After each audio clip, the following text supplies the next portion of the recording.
our first guest this evening is a singer-songwriter with one of Britain's biggest boy bands, The Wanted. He won Brit Awards, World Music Awards and MTV Music Awards. Plus, he's also a Strictly Come Dancing champion. Yes, let's not forget that. No. He's also a maestro of musicals and is currently on tour with Juliet, the musical that goes beyond the balcony because there's life after Romeo. He's here to tell us all about it. Please welcome Jay McGuiness to the 6 o'clock show. Yes, Jay, welcome on board. Whooping and everything this evening. Now, Jay, before we get into the chats, let's take a sneak peek at the musical. Since you've been gone, I can't breathe for the first time. I'm so alone, yeah. All those songs, we all know and love them. Please give Jay another round of applause. Fabulous. You are here in Ireland touring with Juliet. Yes. My husband's seen it recently and said it's absolutely fabulous. So for those not in the know and completely unaware of this, what's it all about? So, I mean, as you saw from that clip, it looks nuts, but you'll see William Shakespeare and his wife, Anne Hathaway, rewrite Romeo and Juliet. But as she stood there at Romeo's grave with the dagger, she decides, I'm not doing it. I'm a young lady. I'm going to go live my life.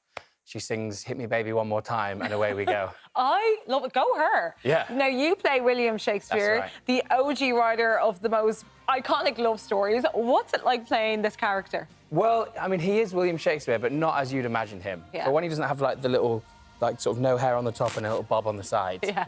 But he's basically, if you imagine, like, Justin Timberlake, how now, you know how that clip of him doing the dancing that he used to do back in the day? Yeah. And he's still doing it really well, Yes. but he's a dad. Yeah. So you read it as, like, dad dancing, right? Yeah. I am that. Like, I'm a boy bander, one rotation out of being young, and still giving it, like, here's Romeo and Juliet. And my wife comes in with a quill and goes, babe, this isn't as good as you think it is. Let's rewrite it. So he's a bit of a old hat now. That's a great analogy. So how do you prepare for a role like this? Are you able to put your own spin on it?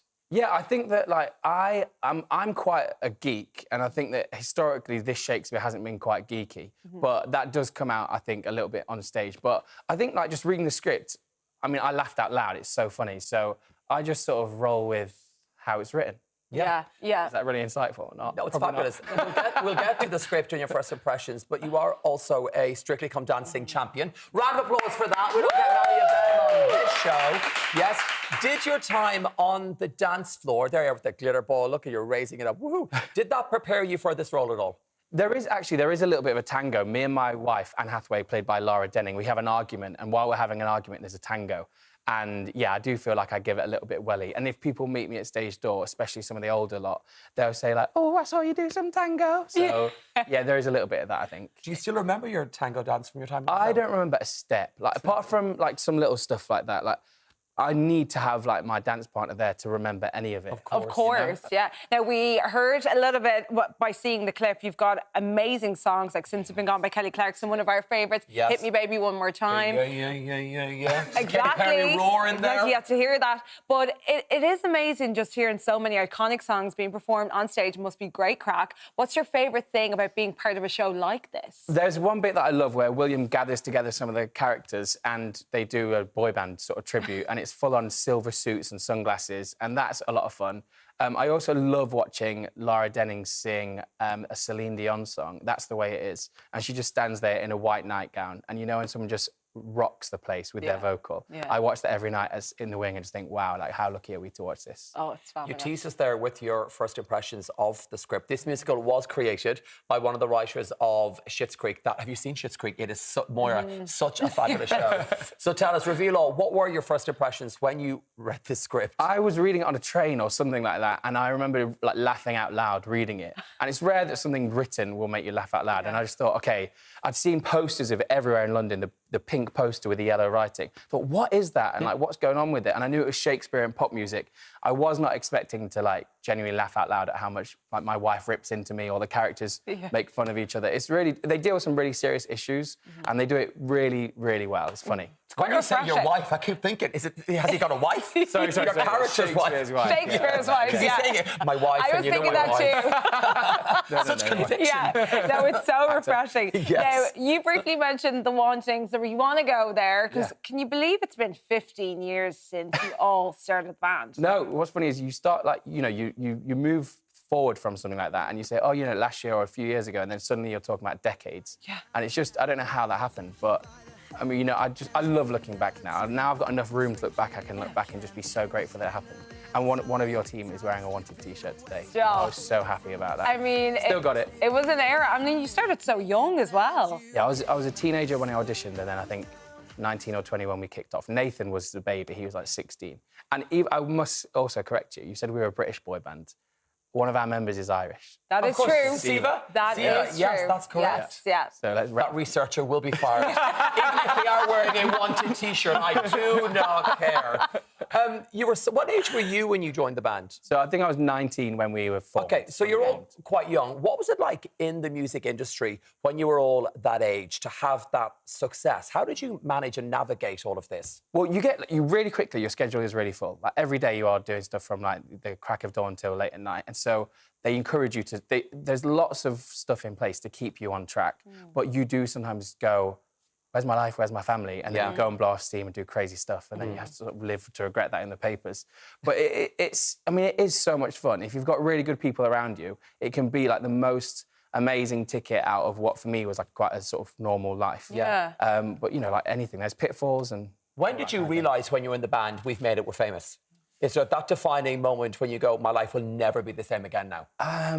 I feel like getting a #1 song is such a strong memory. Like I remember us all holding each other and like, crying and thinking like we thought we'd won like a permanent fixture into like stardom. Forever. Yeah, instead of this one song, bro, get over it. But then I remember like when we first started getting recognised, I remember Tom, bless him, it was so funny, he'd wind down the window of our cars and we're like, hello, and like look for reactions in traffic. And if no one reacted, like, we're famous! And I love that.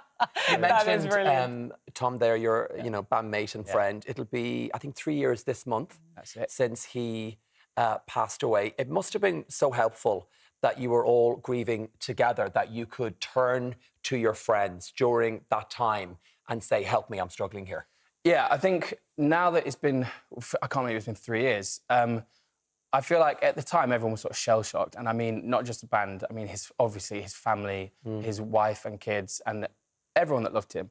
And it sort of all hits you in that first wave. And then after a while, I realised that I was sort of like stuck in place. I couldn't move forward in some way. And so whenever I was able to speak to people that worked with him or loved him and we can share stuff, that's when I felt like I could sort of let stuff out, you know? Yeah. And so being a group as a five has always been something that I rely on. And oh man, what can I say? What can you say about it? Yeah, I know. I mean, just even thinking to that transition now from, leaving the band and going on to do other things. Now you've been on stage, you wrote books, one book, your debut novel last year. How was that transition then from going on to such a regimented lifestyle to then going on and doing some of your own things that you're quite passionate about? I feel like part of me craves that regiment. So like that's why musicals and plays, I love that. Yeah. And then sort of after the Wanted, for 2 years, I just sort of piddled around and didn't do anything. But now like being able to go, I've been in Pearse Street Library a lot, which is here in Dublin. And that's where I wrote a lot of the second book that I'm working on now.